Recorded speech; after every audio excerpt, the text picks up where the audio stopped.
Welcome to തല്ലുപള്ളി. നമ്മളിന്ന് വീണ്ടും ഒരു പുതിയ വീഡിയോ ആയിട്ട് വന്നേക്കാണ്. ഇന്നത്തെ വീഡിയോ എന്ന് പറയുന്നത് ഒരു സ്റ്റോറി ടെല്ലിംഗ് വീഡിയോ ആണ് കേട്ടോ. അപ്പൊ ഞങ്ങൾ ഇങ്ങനെ ഇരിക്കുമ്പോ വെറുതെ തീരുമാനിച്ചു എന്താ ഒരു സ്റ്റോറി അങ്ങ് കാച്ചിയേക്കാന്ന്.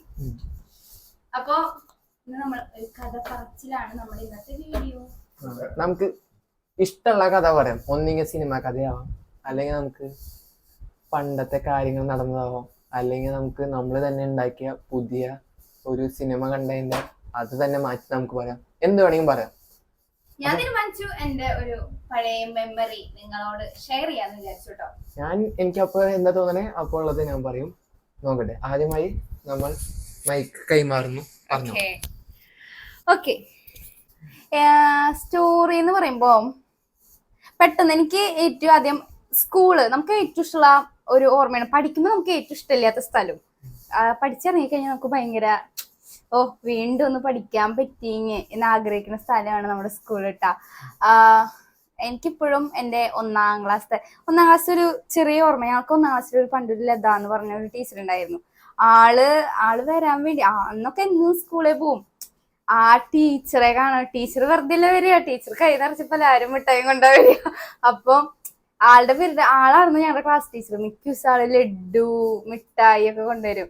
അപ്പം ആളടിക്കൂല കേട്ടോ, ഭയങ്കര ബാക്കി എന്നെ നഴ്സറിയിൽ പഠിപ്പിച്ച ടീച്ചർ നല്ല അടിച്ചു പഠിപ്പിച്ച ടീച്ചറായിരുന്നു. അത് കാരണം എനിക്ക് ഭയങ്കര ആഗ്രഹമായിരുന്നു എന്നും ഒന്നാം ക്ലാസ്സിൽ ചാടണം എന്ന്. അങ്ങനെ ഒന്നാം ക്ലാസ്സിലായപ്പോ ഭയങ്കര സന്തോഷമായിരുന്നു.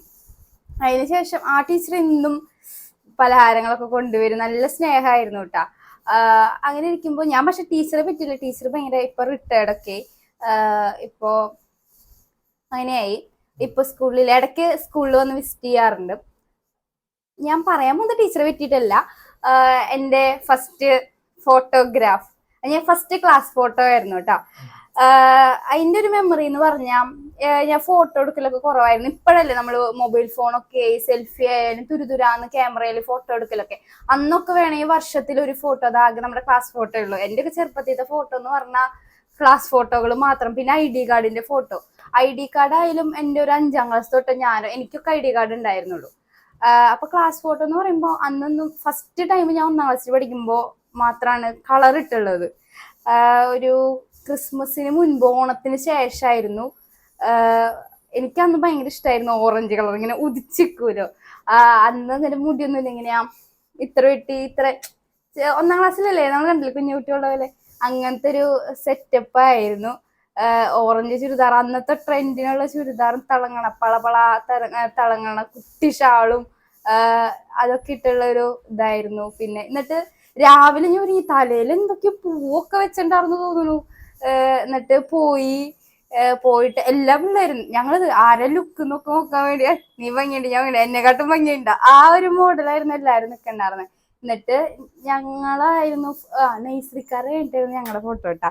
അപ്പം രസമായിരുന്നു. ആദ്യമായിട്ട് ഇങ്ങനെ ടീച്ചറുടെ അപ്പുറത്തിരിക്കാൻ ആർക്കും താല്പര്യമില്ല, എല്ലാവരും ഫ്രണ്ട്സിന്റെ ഒപ്പാണല്ലോ നിൽക്കുക. പക്ഷെ ഇവര് സമ്മതിക്കില്ല, ഇവര് ഹൈറ്റോടുള്ളല്ലേ നിർത്തുള്ളൂ. എന്നാലും നമ്മള് ടീച്ചർമാര് അന്നൊക്കെ നമുക്ക് മാറിക്കാനുള്ള ധൈര്യമൊന്നുമില്ല. ടീച്ചർ വടിയെടുത്ത് പേടിപ്പിക്കും. പിന്നെ HM ഉണ്ടല്ലോ, HMനൊക്കെ എന്ന് പറഞ്ഞാൽ ഇന്നത്തെ പോലെ ഒന്നുമില്ല, അന്ന് ഭയങ്കര പേടിയായിരുന്നു. അങ്ങനെ ലാസ്റ്റ് ഒരു ക്ലിക്ക് ചെയ്യുന്നിട്ട് ഫോട്ടോ എടുത്തു. അതായിരുന്നു ഫസ്റ്റ് ക്ലാസ് ഫോട്ടോ എന്ന് പറയുന്നത്. അതിപ്പോഴും ഒരു മെമ്മറിയാണ്. പക്ഷെ എൻ്റെ അത് പോയിട്ടോ, നഷ്ടപ്പെട്ടു പോയി. പണ്ടത്തെ കേടായി, അല്ലെങ്കിൽ ഞാൻ സൈഡിൽ കാണിച്ചിട്ടേനെ. ഇതായിരുന്നു എൻ്റെ ഫസ്റ്റ് ക്ലാസ് ഫോട്ടോ. അപ്പൊ ഇതായിരുന്നു എൻ്റെ കഥ. ഇനി അബിയുടെ കഥ കേൾക്കാം. അബിയുടെ ഒരു മെമ്മറി കഥ പറഞ്ഞോളൂ. എനിക്ക് ഒരു 5 വയസ്സ് പ്രായമായപ്പോഴാണ് ഞാൻ ജസ്റ്റ് വീട്ടിൽ ഒരു സൈക്കിൾ വാങ്ങിച്ചത്. അതൊരു കുട്ടി സൈക്കിളായിരുന്നു. ആ സൈക്കിള് എന്നെ ചവിട്ടാൻ സഹായിച്ചതും പഠിപ്പിച്ചതും ഒക്കെ എൻ്റെ അച്ചാച്ചയായിരുന്നു. അച്ചാച്ച എപ്പോഴും പിന്നിൽ ഇങ്ങനെ പിടിച്ചിരിക്കും. അപ്പൊ ഞാൻ ഇങ്ങനെ പതുക്കെ 2 ചവിട്ടുമ്പോഴേക്കും ഞാൻ വീഴും. എല്ലാം സ്വാഭാവികം. അങ്ങനെ ചവിട്ടി ഒരു നേരത്ത് അച്ചാച്ച ബാക്കിലില്ലാണ്ട് ഇങ്ങനെ തള്ളി വിട്ടു. അപ്പൊ നേരെ ഞാനൊരു കുഴിയിൽ പോയി വീണു. കുഴിയിൽ വീണപ്പോ അവിടെ അന്ന് കുറച്ചൊക്കെ നന്നായി പറ്റിയിട്ടുണ്ടായിരുന്നു. പിന്നെ ഞാൻ ആ അച്ചാച്ചനെ വച്ച് ചവിട്ടി. അപ്പോ അത് ഒരു ചെറിയൊരു അനുഭവമായിരുന്നു. പക്ഷെ അതല്ല എനിക്ക് ഇവിടെ പറയാനുള്ളത്.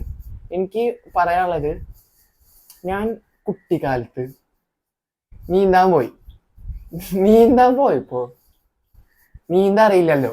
കാരണം നമ്മൾ വെള്ളത്തിലിട്ട നമ്മള് മീനും മറ്റേ മൃഗങ്ങളെ പോലെ ഒന്നല്ലല്ലോ. നമുക്ക് നീന്താൻ തന്നെ പഠിക്കണം.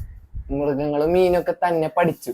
അവര് ജനിച്ചപ്പോ തന്നെ വെള്ളത്തില് കിടക്കണ കാരണം നമ്മള് ഒന്നും അറിയില്ല, വെറുതെ കാലിട്ടടിക്കാൻ പറയും. അപ്പോ കുളത്തിന്റെ അവിടെ പോവും, എന്നിട്ട് അവിടെ നിൽക്കും. അപ്പൊ എനിക്കൊരു ചേട്ടൻ ഉണ്ടായിരുന്നു. ആ ചേട്ടൻ ഞാൻ അങ്ങനെ സൈഡിൽ നിൽക്കായിരുന്നു. ആളൊരു തള്ളിയപ്പോ ഞാൻ താഴ്ത്തി വീണു. എന്നിട്ട് ഞാൻ അതിന്റെ മുങ്ങി. ഈ ചേട്ടനെ ചാരനും പറഞ്ഞില്ല. ഇതാവും. എന്നിട്ട് ആരോ ചോദിച്ചു നിന്റെ കൂടെ നിന്ന്. അപ്പോ അവൻ മുങ്ങി. എന്നിട്ട് അച്ചാച്ചി അച്ചമ്മയൊക്കെ വന്നിട്ട് എന്നെ പൊക്കി ആ സ്ഥാനത്ത് നിന്ന്. അത് നല്ലൊരു ഓർമ്മയായിരുന്നു. കാരണം നീന്താറിയാത്തത് ഇപ്പോഴൊരു പ്രശ്നമാണ്. എല്ലാരും അപ്പൊ നീന്തല് പഠിക്കുക. ഇതൊക്കെയാണ് എന്റെ അനുഭവങ്ങള്. കഴിഞ്ഞു. ഓക്കെ, ഇതായിരുന്നു ഞങ്ങളുടെ ജീവിതത്തിൽ സംഭവിച്ച രണ്ട് സ്റ്റോറി. എന്റെ ഇത്തിരി ഹാപ്പി ആയിരുന്നു, നിന്റെ ഇത്തിരി ട്രാജിക് ആയിരുന്നു അല്ലെ. ഓക്കെ, ഞങ്ങളൊരു കുഞ്ഞു സ്റ്റോറിയാണ് കേട്ടോ ഇവിടെ ഷെയർ ചെയ്ത്. ഇത് വേറെ വലിയ ഒന്നുമില്ല. നിങ്ങളുടെ ജീവിതത്തിൽ ഇങ്ങനത്തെ കുഞ്ഞൊരു ഇൻസിഡന്റ് നിങ്ങളുടെ ഓർമ്മയിൽ ഇപ്പോഴും കിടക്കണമെങ്കിൽ അത് നിങ്ങൾ കമന്റ് ആയിട്ട് ഒന്ന് ഇടട്ടോ. ഒരു കുഞ്ഞ് ഇൻസിഡന്റ് കുറച്ചു നേരം ഒന്ന് ടൈപ്പ് ചെയ്തിട്ട് നമുക്ക് എല്ലാവർക്കും വായിക്കാല്ലേ. അപ്പൊ ഞങ്ങൾ അതിൽ നിന്ന് സെലക്ട് ചെയ്ത ഒരു കഥ വായിച്ചിട്ട് ഞങ്ങൾ ഇവിടെ അതിന് പറയുന്നതാണ് കേട്ടോ. ആ കഥയ്ക്ക് ഓക്കെ നമ്മൾ തീർച്ചയായിട്ടും റിപ്ലൈ തരുന്നതാണ് കേട്ടോ നിങ്ങളുടെ കമന്റിന്. ഓക്കെ, അപ്പൊ ഇന്നത്തെ ഈ സ്റ്റോറി ടെല്ലിംഗ് വീഡിയോ നിങ്ങൾക്ക് ഇഷ്ടമായി എന്ന് വിചാരിക്കണം. വീഡിയോ ഇഷ്ടപ്പെട്ടാൽ ലൈക്ക് ചെയ്യുക, ഷെയർ ചെയ്യുക, സബ്സ്ക്രൈബ് ചെയ്യുക. അപ്പൊ വീണ്ടും ഒരു പുതിയ വീഡിയോ ആയിരിക്കും. Bye. Thank you for watching.